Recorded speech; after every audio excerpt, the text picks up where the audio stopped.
Human beings have engaged in agriculture for thousands of years, and that is how much of the world's food needs are met. People use different techniques to make their agriculture productive.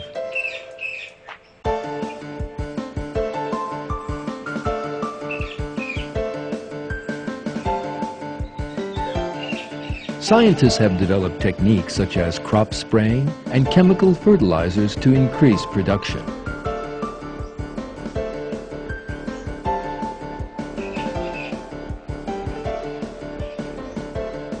They have also managed to raise crops all year round by means of greenhouses.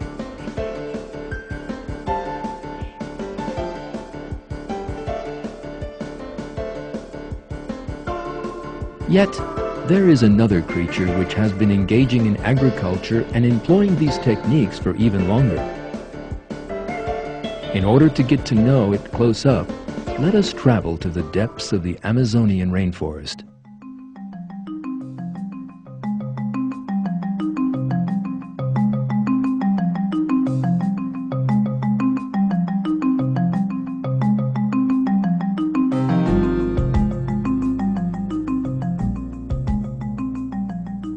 These are leafcutter ants. They have been agriculturalists for millions of years. They perform this difficult job by stages, thanks to an incomparable division of labor and planning. The first link in the production chain are the worker ants that serve outside the nest. These ants work non-stop day and night, cutting leaves from trees and wild plants growing in the forest.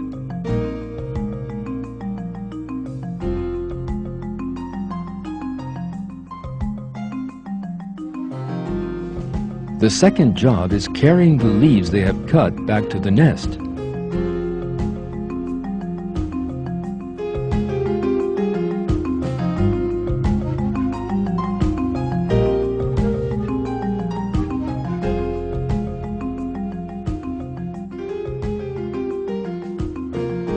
These tiny workers are stronger than one can possibly imagine. To make a comparison, what these ants do is the equivalent of a man running 1 kilometer in 2.5 minutes with a 250-kilogram load on his back. No human being could ever do that.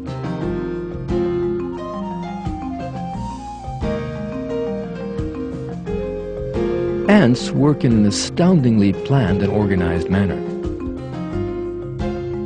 They have to carry leaves to their nest to carry out agriculture.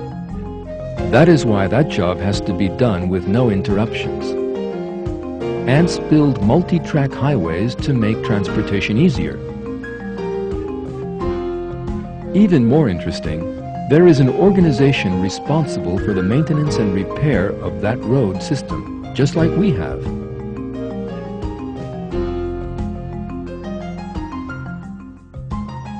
This ant is clearing obstacles from the line.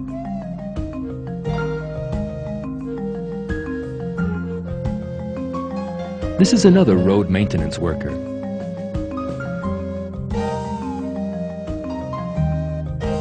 The organization exhibited by ants contains features that go far beyond any human imagining.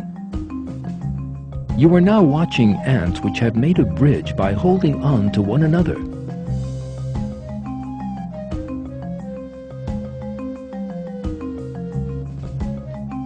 The other ants walk over them and carry on their way. There is no doubt that this is a sign of great sacrifice and cooperation.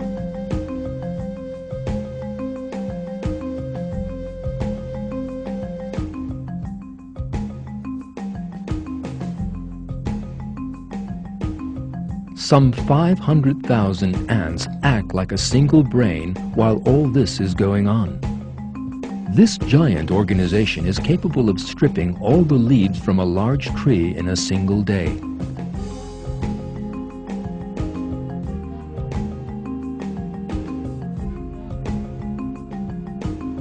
Ants tirelessly cut all kinds of plants, even flowers.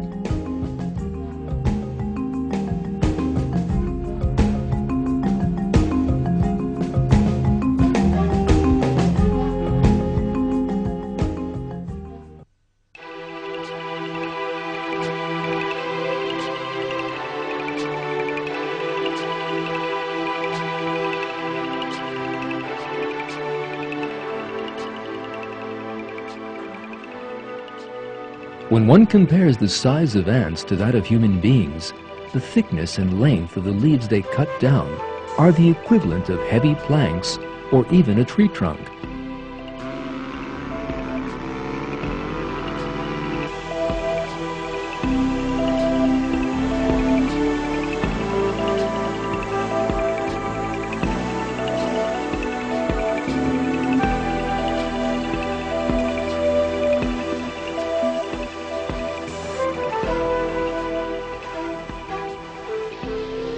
We use special equipment to cut down trees.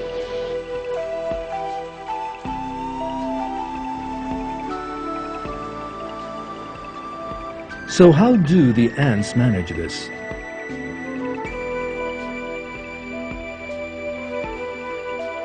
The answer to that again reveals a miracle of creation. God has endowed the ant with a cutting mechanism that is a true miracle of design. The cutting mechanism consists of two separate blades. The blades are coated with zinc to make them extra sharp.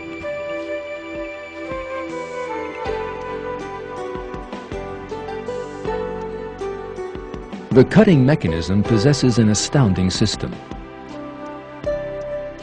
A special organ under the ant's head gives off high-frequency sound waves. These are forwarded by the blades to the leaf and make it more brittle and easily cut. The design in that system is quite ingenious.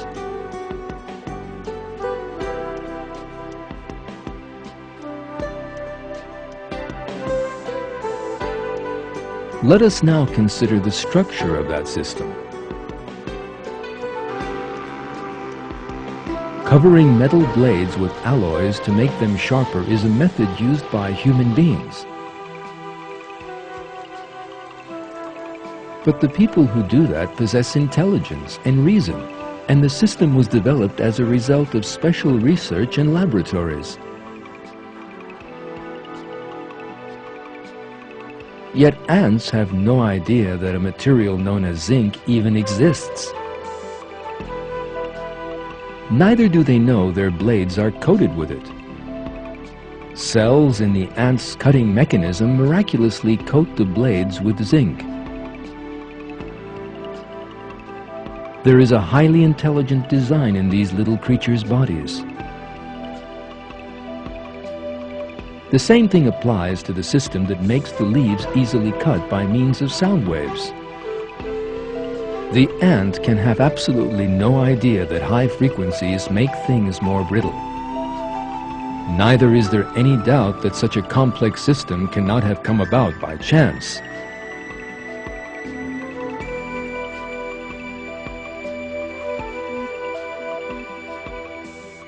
There is only one explanation for the existence of such a perfect system. The system was consciously created.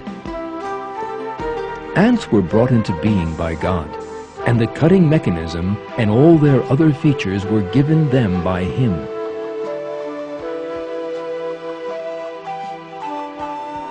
That is stated in a verse from the Quran. My Lord encompasses all things in His knowledge, so will you not pay heed?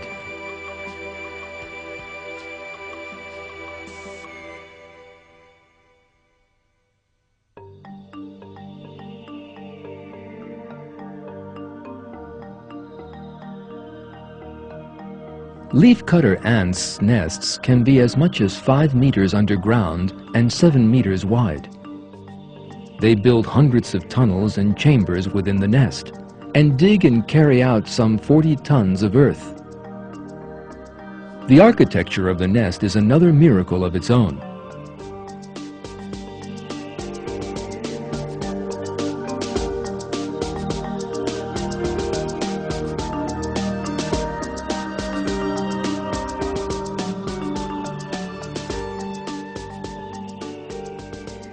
The ants do not eat the leaves they have cut off the trees because they feed only on a special kind of fungus. So what do the ants use those leaves for if they do not eat them? The answer is most interesting.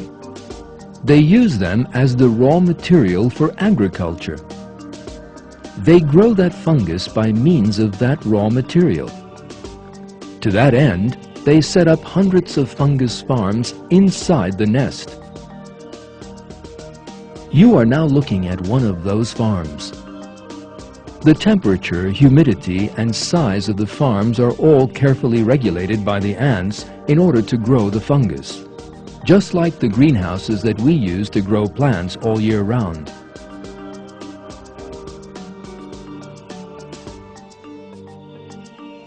The worker ants hand the leaves they cut over to other ants that work in the farms. The ants which receive them disinfect the leaves before they start working. There is an important reason for this. The entrance into the nest of foreign fungus or even bacteria could cause terrible damage. That could mean an epidemic in a colony of some 500,000 ants. Yet God has created a very special system to protect them. A substance with antiseptic properties is secreted from the ants' bodies. The ant you are watching is disinfecting the surface of the leaf with its mouth. As a result of this process, no bacteria will be left on it.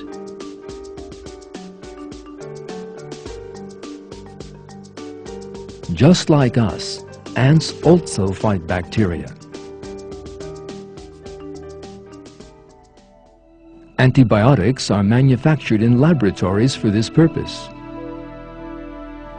Yet the antibiotic produced by the ants is much more powerful, and they have been using it for millions of years.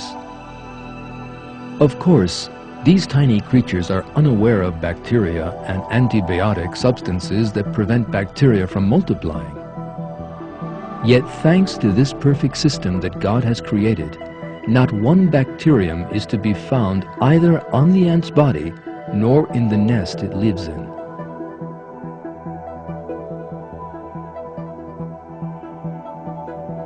After finishing the disinfecting process, the ants then begin to cut the leaves up together.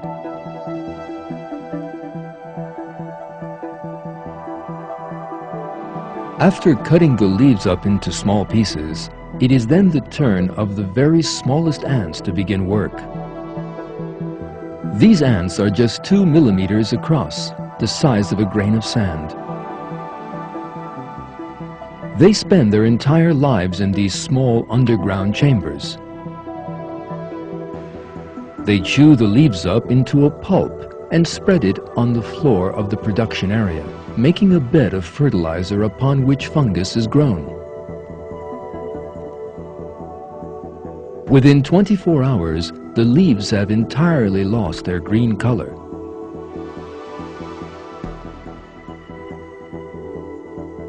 By the next day, the surface is entirely covered with white fungus.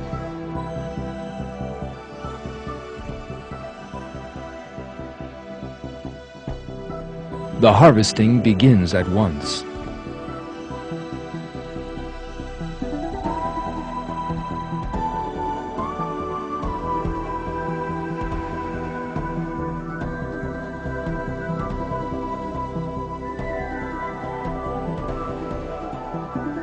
The ants that perform the harvesting think of their colleagues, not themselves.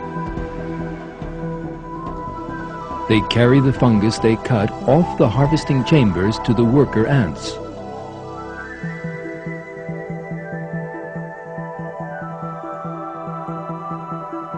Here, a harvester ant is offering the nutritious liquid it has obtained from the fungus to a worker ant employed elsewhere in the nest. By these methods, all the ants' food needs are met, from the leaf cutters outside the nest to those that chew the leaves into pulp.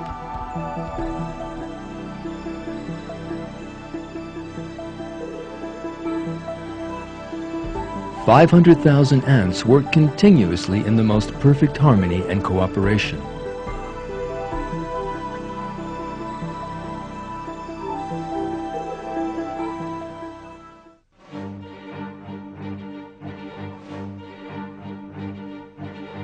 After all the fungus have been harvested, only the remains of the leaves are left, and these need to be cleaned up.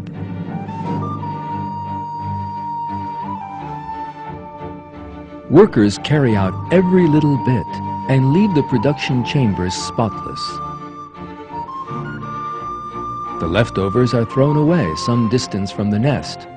These hard-working creatures have no concept of rest or complaint.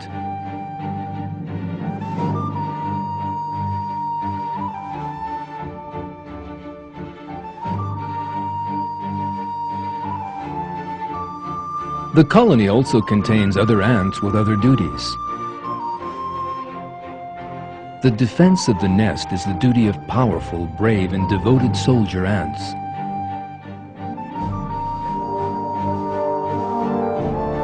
The soldiers rush out, even at the sound of an approaching human footfall. Some giant soldiers are 300 times heavier than the other ants in the colony. They attack any intruder near the nest. They even bite the shoes and socks of anyone who approaches the nest. Once their jaws are in the flesh of any intruder, they never let go. They do not open their jaws even if other parts of their bodies are damaged, and they give up their own lives for the sake of the colony. There is no doubt that this is an example of great self-sacrifice.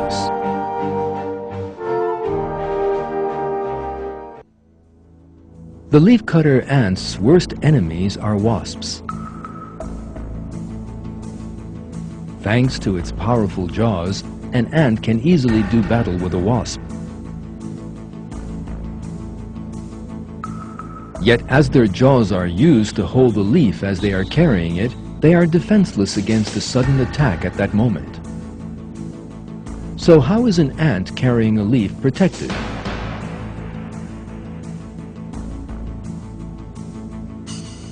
The answer to that question again reveals a tremendous cooperation in the colony. Let us have a closer look at the carrier ants. If you look carefully, you will see another worker ant on each leaf. These workers' job is to protect the carrier ants from a possible attack from the air.